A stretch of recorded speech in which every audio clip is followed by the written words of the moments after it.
This week, a bipartisan group of women lawmakers from both the House and Senate gathered to unveil a package of bills aimed at issues affecting women across Delaware.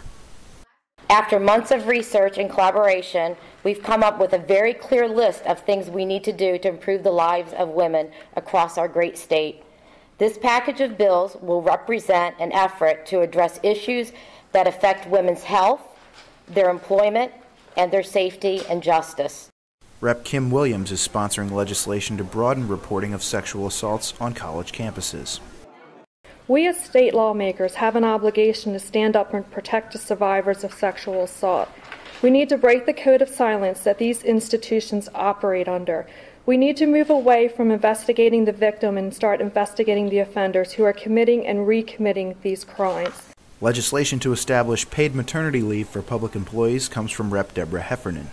There are 7 states that currently provide paid family leave and medical benefits for state employees.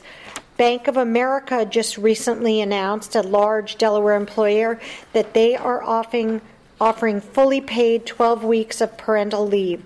Wilmington Representative Stephanie T. Bolden is sponsoring a bill to protect employees who take time off work for reasons related to intimate crimes.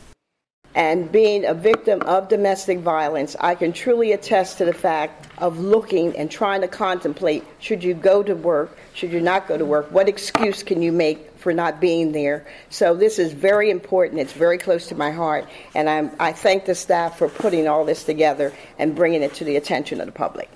Representative Helene Keeley is the prime sponsor of a measure to provide police and prosecutors with more training related to sexual assault and domestic violence. Today is the last day of National Women's History Month, and I have a really good feeling that we're going to make history here today as well. Thank you.